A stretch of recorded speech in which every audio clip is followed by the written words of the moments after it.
In some ways we see the Dems and the left, they're not pretending anymore. They're being very explicit, the weaponization of the government against citizens and those kind of things. But they know they cannot win if they come out and say that they want to eliminate the Second Amendment, that they want to, again, force registration, then confiscation. And they would absolutely do that if they could. Hello, everybody. Hunter King, Director of Political Affairs for the National Association for Gun Rights. I am here today with Congressman Bob Good from Virginia's 5th District, House Freedom Caucus Chairman. And we're going to talk some guns today, Congressman. Sounds great. I want to just start by saying thanks, NAGR, for being at the tip of the spear, in the forefront of the fight to protect our most precious liberty that protects all the others. Well, and we appreciate all that you do on the other end. We know it can be a battle sometimes. Let's get into it. Recently, ATF published their engaged in business rule. From our vantage point, that is technically ATF giving themselves a blank check to decide who's a gun dealer and how to enforce it. What's your take on that policy? Well, it demonstrates just once again the Biden administration and Democrats generally and the lefts generally just rejection of the Constitution. They think it's just a suggestion. I think it's a living document that just changes with the wind.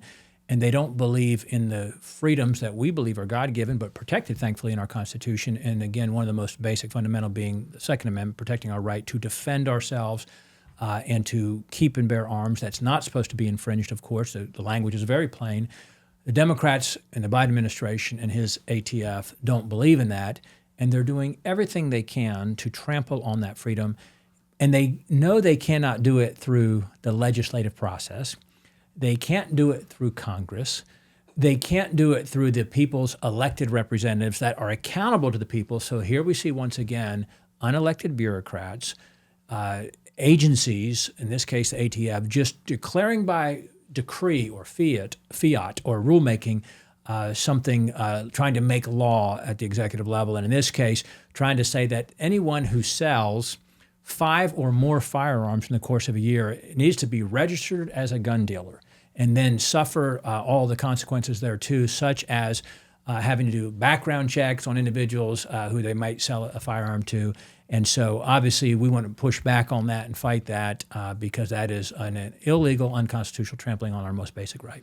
And it's funny, you ask ATF to break down this rule and give their analysis of this rule. We saw in committee last week when Dettelbach was in committee, and we asked him to kind of give his analysis on the rule. What are the thresholds? How many guns?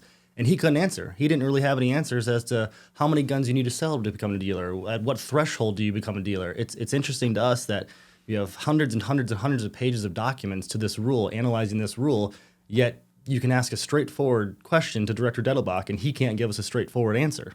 Yeah, absolutely. And we do know, though, this is the slippery slope. They will never stop or never be satisfied until they have mandatory registry and mandatory confiscation and the stripping away of our foundational rights, which, again, the Second Amendment and the protection of our right to keep and bear arms was not intended for sportsmanship or for hunting. That's important and valuable to lots of Americans, and they ought to be able to exercise that right, of course. It wasn't even intended primarily just for self-defense for you and your family, but it was to ensure that we remain free. The first congressman from Virginia's 5th District and our 4th president famously wrote that we are unique among the nations of the world, that we trust our people to be armed. And the founders believed that it was necessary to have an armed citizenry, not only to help protect us from foreign invasion, foreign attack, that the people would also be part of the national defense, but also that that our government would fear the people and fear trampling on our most basic rights, one of those rights being, of course, the Second Amendment. I think you said it perfectly there. They can package this, they can name it any way they want, frame it however they want. At the end of the day, it's their goal to have universal gun registration, to know where the guns are, who has the guns. So if we need to confiscate them, we can. I think that was very well played. There's only one reason why they're not saying that. In some ways we see the Dems and the left, they're not pretending anymore. They're being very explicit, the weaponization of the government against citizens and those kind of things. But they know they cannot win if they come out and say that they want to eliminate the Second Amendment, that they want to, again, force registration, then confiscation. And they would absolutely do that if they could. Fantastic. Glad we have congressmen that see right through that. Let's pivot to some pro-gun policy, which is right up your alley. Recently introduced a bill of yours, the SHUSH Act.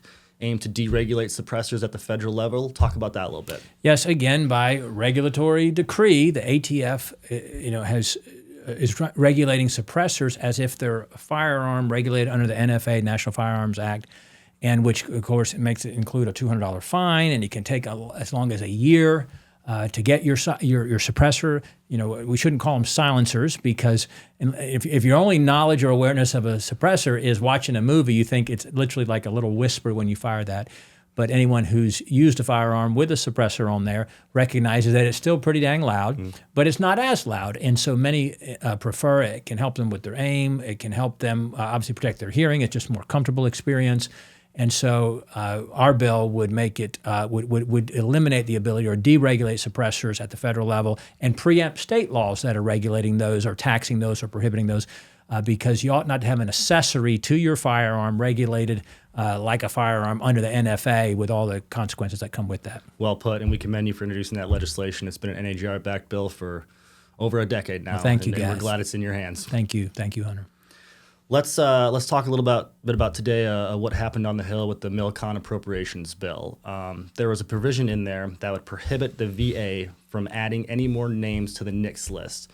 Currently, there's about 250,000 names that have been added from the VA to that NICS list simply because they needed a fiduciary. Okay? There was language in that bill today, Section 261, that would prohibit the VA from adding any more names. The Biden administration came out yesterday, June 3rd, and said if that language comes to Joe Biden's desk as is, he will veto it. How do you respond to that? Yeah, this is the first of 12 required annual appropriations bills that we've passed out of the House. It's Milcon VA, Military Construction and Veterans Administration. And of course, it's funding things important to our national defense, to our military, and also to our veterans. And the Biden administration so desperately wants to strip away our Second Amendment rights, and particularly in this case for veterans, that the president is saying, I'm determined to veto this bill if it comes to my desk with this provision in it protecting the Second Amendment rights of our veterans. That just because if a veteran has some kind of a need or a desire to have someone help them, typically a spouse, with their finance or some other fiduciary capacity, they want to say, okay, then they should go on a registry where they could confiscate their firearm accordingly. That's how adamant and determined the Biden administration is to strip away and to take away and to diminish Second Amendment rights. Now, wouldn't it make sense for Congress, if they're going to go to the point of we shouldn't be adding any more names to the NICS list through the VA, wouldn't it make sense for them to retroactively go back and remove those 250,000 names that have been unjustly added to that list already? Absolutely. Do we want to trust this administration with those names, with that registry? Certainly not. We've seen their willingness to abuse their power, to weaponize the power of the federal government against its citizens, particularly against conservatives. We've already seen where this Department of Injustice has unconstitutionally surveilled, spied on U.S. citizens without a warrant, without their knowledge, without probable cause, and to that degree, going after those who are just simply exercising, again, their constitutionally protected Second Amendment right to purchase firearms or purchase ammunition, and the federal government weaponized against them to that effect. So certainly we ought to absolutely eliminate that registry altogether. Something I want to amplify that you just said, do we trust this administration with a list of gun owners? We know it's against the law to actually have a registry of gun owners.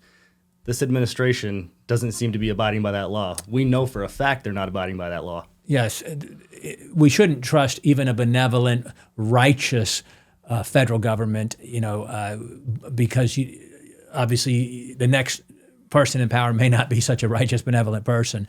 But certainly this administration, above all others, certainly has demonstrated that they're not to be trusted. They're certainly not to be trusted with putting our freedoms first, with staying within the boundaries of the Constitution, with staying within the appropriate constitutional limits of power on the federal government. We're smart enough to know lists lead to confiscation. Amen. We certainly do. Congressman, really appreciate you taking the time today. On behalf of our 4 million members nationwide, we appreciate all that you're doing on the Hill right now, standing up for Second Amendment rights and being a leader on the issue. We appreciate it. Thank you. Thank you, Hunter, and thanks to the National Association of Gun Rights. Awesome. Thank you. Thank you.